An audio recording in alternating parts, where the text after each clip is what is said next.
Mr. Director, you and the FBI, working with state and local law enforcement officials in Utah, have caught the assassin of Mr. Charlie Kirk. Is that right? We have a suspect, yes, sir. And you did that within 48 hours, did you not? 33 hours. 33 hours. Congratulations. We've had other political assassinations. Back in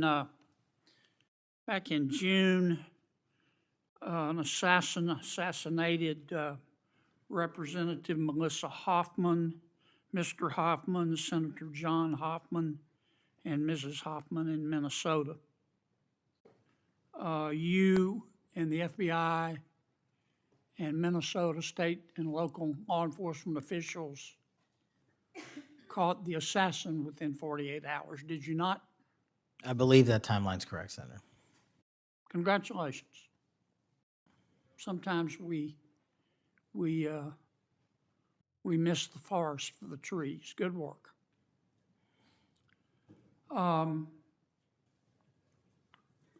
Did Mr. Kirk's assassin act alone? As I've said since the beginning, Senator, it is very much an ongoing investigation, and I can't speak to the state charges. That's for the state to address on their own, but we are providing them with the same investigatory findings reporting the department. And as I noted to Senator, I believe it was Cornyn or Hawley, that there are a number of individuals that are currently being investigated and interrogated, and a number yet to be investigated and interrogated specific to that chat room. So we are very much in our ongoing posture of investigation. So others could have been involved? Yes, sir. Okay. I asked you this last time you were here. Kash, you remember Mr. Peter Strzok and Ms. Lisa Page? Yes, sir. Mr. Strzok was an FBI agent. Ms. Page was an FBI lawyer. They were both very aggressive anti-Trump political activists who allowed their political opinions to affect their work at the FBI. Is that a fair statement? I believe their text messages and their testimony that was secured by the OIG and DOJ speak for themselves. In fact, Mr. Strzok and Ms. Page were having an extramarital affair, and at one point, Ms. Page texted Mr. Strzok, quote, "Trump's not ever going to be president, right? Right?" And Mr. Strzok replied, "No, he won't. We will stop it," end quote. Ms. Page resigned from the FBI. Mr. Strzok was fired. They promptly sued the federal government and the FBI and Justice Department for releasing their emails, which revealed all of this. The FBI settled that lawsuit for $1.2 million, gave Mr. Strzok $1.2 million cash, gave Ms. Page, who resigned. She wasn't fired, she resigned, she quit. Gave her $800,000. Who, if the FBI made that decision to give them money? That settlement was reached in the Biden administration when my predecessor was the director. Who? Are you saying that Chris Wray did? The only people that can decide that settlement are the Attorney General in conjunction with the director and the administration. Okay, so you're telling me that Attorney General Garland and Director Wray decided to give them the money? Is Yes, that sir. right? Yes, sir. Okay. Now, when you took over the FBI, did you find instances of where, under the Biden administration, the FBI had weaponized the agency to push the political beliefs of President Biden? Sorry, the last part.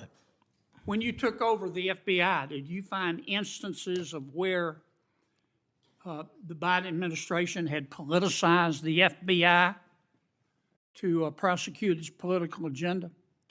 Well, I won't speak for other people. having been a target of that weaponization, having been a staffer on the House Intelligence Committee, having had the Justice Department weaponized against me for making the findings and leading the investigation of Russiagate, I know what that feels like. And that's why, as the FBI director, I'm committing to not ever have that ever happen again. But I'm also committed to fully investigating what was done, and that matter is still ongoing. So I assume, I take it your answer is yes. Yes, sir. And you're firing those people, is that right? Anyone that politicizes their job at the FBI will not work at the FBI. Okay. You've heard some of my colleagues either implicitly or otherwise suggest that you have politicized the FBI to prosecute the political beliefs of President Trump. Is that true? I don't know how that can be true when the stats that I cited, to include the 23,000 arrests, 6,000 weapons seized, 1,600 gang and criminal enterprise organizations, 4,700 children found and rescued, more enough fentanyl seized to kill a third of America. The men and women of the FBI are now on an apolitical mission, and this is why the numbers are historic in 7 Have you months. fired people because they voted for Vice President Harris? I don't ask people who they vote for, and neither does the FBI. Okay. But you've given people polygraphs, have you not? Many people in the FBI take polys. The FBI does that all the time. Yes, sir. Does it not? Yes, For sir. a long time, is that correct? Decades. All right. I want to ask you about the Epstein files. Have you seen the Epstein files? I have not reviewed the entirety of it myself, but a good amount. Would it be fair to say that Mr. Epstein trafficked young women, including, in some instances, minors, for sex to himself? That was specifically the allegations in the 2018 indictment in the Southern District of New York. Okay. Who else did he traffic these young women to? In terms of what the investigation, again, going back to 2008, Mr. Acosta, who limited the investigation and limited the search warrants and limited the parameters of the investigation, the only thing we are able to speak to publicly, because he was given a non-prosecution agreement by Mr. Acosta, is that first time period from, I believe, don't quote me on this, 97 to 2001-ish. And then when the Trump administration courageously reopened it. Excuse me for interrupting, but I'm going to run out of time. You've seen most of the files. Who, if anyone, did Epstein traffic these young women to besides himself? Himself. There is no credible information. None. If there were, I would bring the case yesterday that he trafficked to other individuals. And the information we have, again, is limited. So the answer is no one For the information that we have in the files. in the case file. Okay. Now, President Trump has deferred to the FBI and the Department of Justice with respect to the Epstein records. He says it is your call about releasing them. And I understand that the department and the agency have decided to release them in cooperation with the House committee. Is that correct? Yes, sir. So you're releasing them a little bit at a time. Is that correct? We're releasing as much as we can, but we are limited by 3 different court orders, and the department went back to each of those judges to waive those court orders or have them lifted, and each of those judges declined. Will you release all of them, or at least as many as you can? We will release everything we are legally permitted to do so. We are continuing to work with the House on the subpoena request. We have substantially complied with it, but we will continue to release whatever we are legally permitted to do so.